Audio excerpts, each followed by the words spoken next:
என்ன நம்மள நல்லா தானே பேசிக்கிட்டு இருந்தாங்க. நாம என்னதான் அவங்கள சேர்த்து வைக்க முயற்சி பண்ணாலும் இவங்க 2 பேரும் சேர்ற மாதிரியே தெரியலையே. ஏங்கா அப்படி சொல்றீங்க? நாளுக்கு நாள் அவங்களுக்குள்ள இடைவெளி அதிகமாயிட்டே இருக்கு. இது இப்படியே போனா கண்டிப்பா வருண் வெண்ணிலாவை பிரிஞ்சிருவான். வெண்ணிலா வருணுக்கு மனைவி மட்டும் இல்ல, இந்த குடும்பத்தோட மகாலட்சுமி. அவளை நம்ம எழுந்துடக்கூடாதா? நம்மள எப்படியாவது வெண்ணிலாவையும் வருணையும் ஒண்ணு சேர்த்து அவங்க சந்தோஷமா வாழ்றத நாம பாக்கணும். நீங்க சொல்றதும் சரிதான்க்கா. இனிமேலும் பொறுமையா இருந்தா வேலைக்கு ஆகாது. இனிமே நாம நம்ம வழியில இவங்கள ஒண்ணு சேர்க்க முயற்சி பண்ணணும். எப்படி அண்ணாமலை? இப்பதானே முடிவு பண்ணிருக்கோம். என்ன பண்ணலாம்னு யோசிச்சு சொல்றேன்.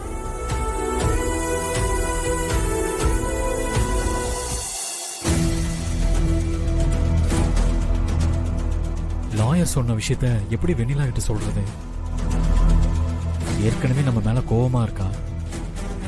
இந்த சிச்சுவேஷன்ல வெண்ணிலா கிட்ட சொன்னா இன்னும் டென்ஷன் ஆவாளே.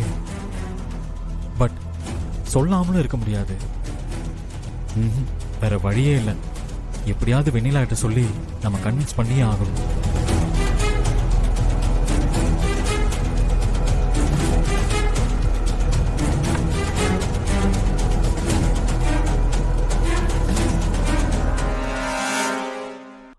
வெண்ணிலா இல்ல தண்ணி.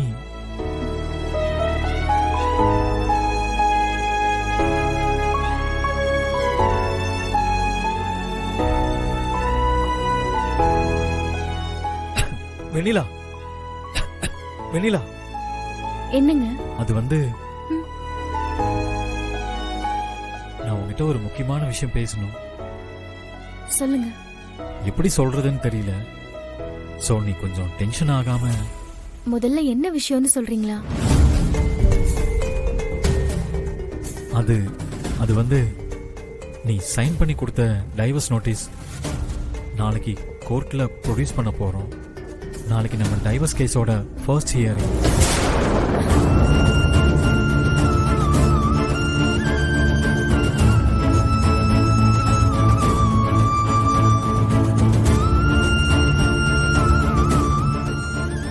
இது உனக்கு ஷாக்கிங்கா தான் இருக்கும். ஐம் சாரி வெண்ணிலா. என்னங்க நாளைக்கு ஃபர்ஸ்ட் ஹியரிங்னு சாதாரணமா சொல்றீங்க? ஏன் வெண்ணிலா, இதை நம்ம ஆல்ரெடி முடிவு பண்ணது தானே. என்ன முடிவு பண்ணோம்? என்ன வரணும் முடிவு பண்ணோம்? உங்களுக்காக நான் டைவர்ஸ்க்கு சம்மதிக்கிறேன். ஆனா 3 monthsக்கு எந்த ஸ்டெப்பும் எடுக்க கூடாதுன்னு நான் உங்ககிட்ட சொல்லியிருந்தேன்ல. நீங்க அதுக்கு சம்மதிச்சு தானே சரின்னு சொன்னீங்க. இப்போ திடீர்னு வந்து நாளைக்கு கோர்ட்டுக்கு வரணும்னு சொன்னா என்னங்க அர்த்தம்? வெண்ணிலா, உன் கோவம் நியாயமானதுதான். ஆனா சிச்சுவேஷன் கொஞ்சம் பேடா இருக்கு. நான் சீக்கிரமே அமெரிக்காவுக்கு போகணும். என் பிசினஸ்ல கான்சென்ட்ரேட் பண்ணணும். நான் நெக்ஸ்ட் லெவல் மூவ் ஆகணும். சோ அதுக்கு இந்த டிவோர்ஸ் ரொம்ப முக்கியம். அதான் நான் லாயர் கிட்ட சொல்லி உடனே ரெடி பண்ண சொல்லிட்டேன். அது எப்படி வரும்? எப்பவும் உங்களை பத்தி மட்டுமே யோசிக்கிறீங்க. என்ன பத்தி கொஞ்சமாவது யோசிச்சீங்களா? நீங்க வான்னு சொன்னா வர்றதுக்கும் போன்னு சொன்னா போறதுக்கும் நான் ஆடோ மாடோ இல்ல. உங்கள மாதிரியே மனசு உணர்ச்சி எல்லாம் இருக்கிற மனுஷி தான் நான். ஏன் பெயின் உங்களுக்கு புரியவே புரியாதா? வெண்ணிலா, ஐ கேன் அண்டர்ஸ்டாண்ட். பட் என் பிசினஸ்க்காக எனக்காக நீயே விலகி போறேன்னு ப்ராமிஸ் பண்ணல. ஆமா வருண், நான் தான் விலகிடுறேன்னு சொன்னேன். ஆனா என் மனசுக்கு பிடிச்ச உங்க கூட அட்லீஸ்ட் ஒரு 3 months வாழணும்னு ஆசைப்பட்டேனே. அந்த அன்பு உங்களுக்கு ஏன் வருண் புரியல? உங்களுக்கு வேணா உங்க பிசினஸ், உங்க கனவு, உங்க லட்சியம் பெரிய விஷயமா இருக்கலாம். ஆனா எனக்கு பெரிய விஷயம் நீங்க உங்க கூட வாழற இந்த 3 மாசம். அது கூட எனக்கு கொடுக்கலனா எப்படி வருண்?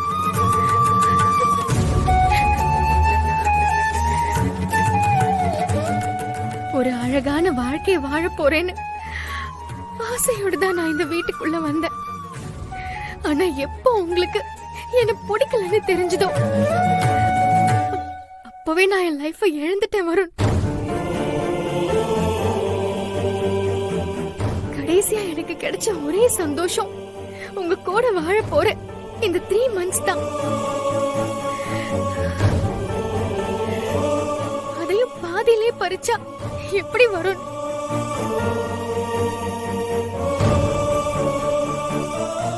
வெண்ணிலா, உன் கஷ்டம் எனக்கு புரியுது. பட் உனக்கே நல்லா தெரியும், அன்னைக்கு எங்க பார்ட்டியில நடந்த குழப்பத்தால இன்வெஸ்டர்ஸ் என் அக்ரிமெண்டே கேன்சல் பண்ற லெவலுக்கு போயிட்டாங்க. அகைன் அந்த மாதிரி எதுவும் நடந்துடக்கூடாது.